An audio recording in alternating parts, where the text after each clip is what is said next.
What's going on, everybody? Happy Friday. This is Rich from Gaming on a Budget, the channel that reviews free and cheap games with the hopes of recommending you some dope shit. So real quick, you guys are probably gonna get annoyed already, but hey, we got to get to 500 subs before the end of July. I need y'all's help to do that. The goal is to get to 500 by the end of this month and then 1,000 by the end of the year. So please, if you're new here, please like, subscribe to the channel. Gaming review content on the daily, just me being brutally honest about games, and yeah, I'd really appreciate it. But anyway, enough with the PSA, and let's get started. So today I'll be reviewing another game on Game Pass that will actually be leaving soon, unfortunately, called Carrion. I heard about this game a while ago on the channel Game Ranks, like last year. They were talking about how the game was like nominated for Best Debut Game and Best Indie at the Game Awards in 2020. Considering all this and the video I remember watching, I knew I had to check this out before it was gone. So without further ado, let's go ahead and talk about some of the facts. So the genre of the game is a reversed horror game developed by Phobia Game Studio, published by Devolver Digital, released back in July 2020, created on the Mono Game engine. Platforms you can currently play this on include Windows, Linux, Mac OS, Xbox One, PS4, Nintendo Switch, and the Amazon Luna. And the most important question on this channel, is it cross-platform compatible? Wouldn't appear so, but makes sense. This is a solo play game, and yeah, it wouldn't make sense for this game anyway. So unfortunately, no. So let's go ahead and talk about the story or lore for the game. So in the game Carrion, the player takes control of a shape-shifting creature known as the Monster.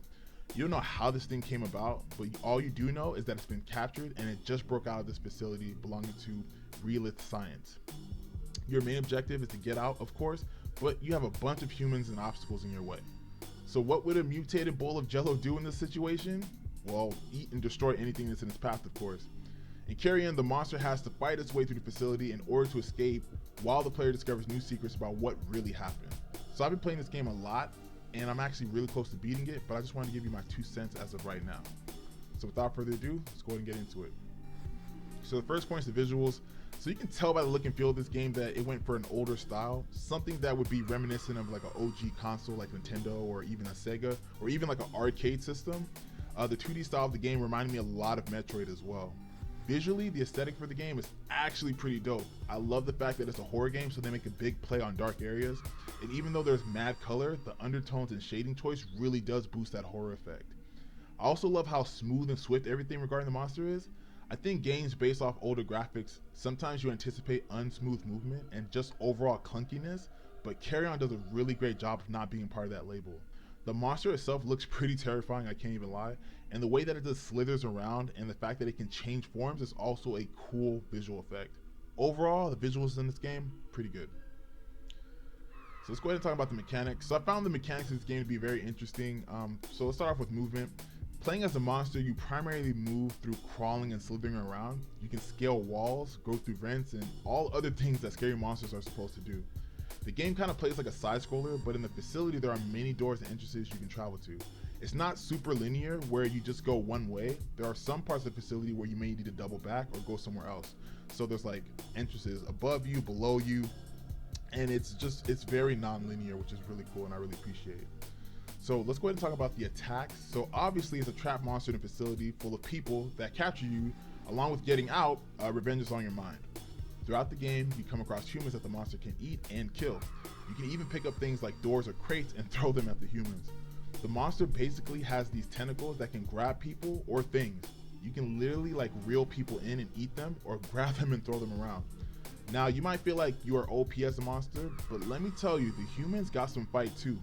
You come across a bunch of armed humans with guns, flamethrowers, and even mech bots that can actually extremely hurt or kill the monster.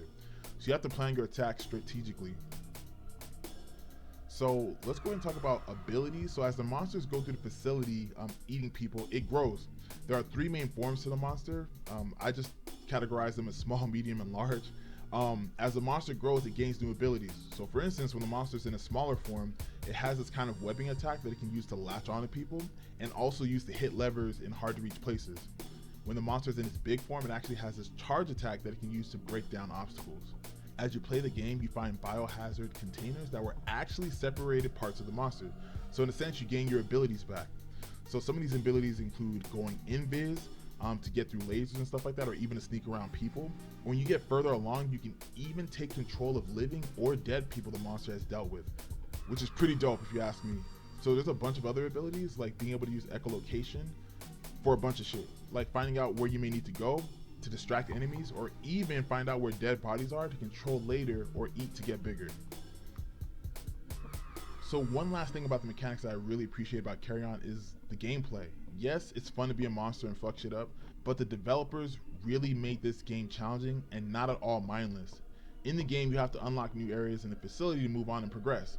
Doing this by basically solving puzzles, like finding out how to get to certain areas to hit the lever and to unlock doors. But there's more to it than that. Some puzzles you have to solve in a certain form. You may have to find an area to deposit some of your biomass to shrink just to have the ability of that form. Trust me, the game is not super easy in that department, but it was still fun, and I love how they did this. It was a really cool way to just like boost the mechanics of the game and use that towards the puzzles. Alright, so like this next category, miscellaneous random shit. Some random things I really love about this game are the save points. So basically, whenever you complete part of the facility, you find the save spot that the monster basically attaches itself to spread. Essentially, every time you do this, the monster spreads more and more throughout the facility. I really thought this was really cool and an original way to use saving spots, and it also just went along with the story of the game, if that makes sense. There's also these checkpoints that you can use to restore your last form.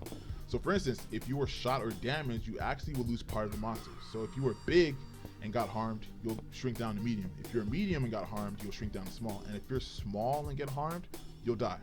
So there are checkpoints throughout the game that you can actually restore your biomass. So if you were bigger on the stage, you can go back and gain back that biomass, and again, essentially gaining back those abilities.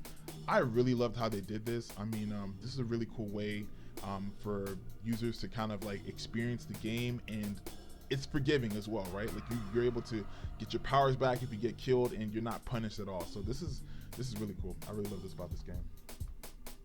All right, so you guys know what time it is. Let's talk about the highlights. So my biggest highlights for this game is the abilities of the monsters and just overall the gameplay. I love that this game is not a cheap monster wrecking game that gets old like quick. The monster and the ability it has and gains throughout the gameplay are dope as fuck. I mean, like, yeah, eating humans is cool, but actually being able to evolve your creature is dope as hell. I think one of my favorite things is the challenge this game brings. It's not easy at all, but at the same time, it's mad satisfying. Also, I really love how this game has me invested in the story. Like, you literally start off the game not knowing anything about what happened, but as you play, you see flashbacks from the scientists and kind of get bits and pieces about what's going on through the incident. Final thoughts? Carrion is a dope game. Like, for real, one of the better games I've played recently. When I play games that have an older feel, this is exactly what I'm looking for. Older aesthetic, nice visuals, smoothness around the mechanics, and just also evolving mechanics to progress the fun factor of the game.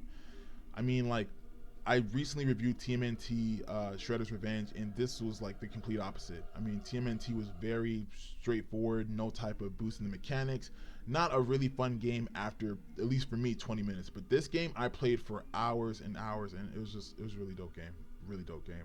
If I were to give Carrion a rating, I'd low-key have to give it a 9 out of 10. I found this game to be really cool, and to be honest, it's a great indie game for anyone that's into those. Now, with it about to be leaving Game Pass, the next important question is Carrion worth it? Yes, definitely worth playing on Game Pass, and even though it's about to leave, may also be worth the money if you want to purchase it separately. It looks like it's 20 bucks most places, which is fair considering there's DLC for the game called Merry Christmas or something like that. I might check this out too, but for now, if you're curious about Carrion, play it on Game Pass or go spend 20 bucks on it. It's a dope game for real. And I mean, I'm not the only one. It has a 9 on Steam and a 4.6 on Google. I would say this is a pretty dope game. I mean, it was nominated for an award. I mean, that says something. So, but anyway, guys, that's my 2 cents on the game. Have any of you guys played Carrion? What do you think about this game? I really like the idea of a reverse horror game where you're playing as the monster. I know there's been games like that in the past, but I felt like this game did that very well. But what are your 2 cents? Are you into games like this? Did I miss anything on the mark? If you are a fan of the game like this, let me know. I want to hear all that in the comments. If you like this video, go ahead and drop a like. And if you're new here, please feel free to subscribe. Videos on a weekly basis, including game reviews, live streams at some point, and other stuff coming to the channel. So anyway, guys, thank you so much. Please continue to just rock with me on this channel. We're going to make it. So just hang in there. This channel's going to get big. Pause. Anyway, thanks, guys, for checking this out. This is Rich from Gaming on the Budget. And as always, I'll see you on the next one. All right, y'all. Peace.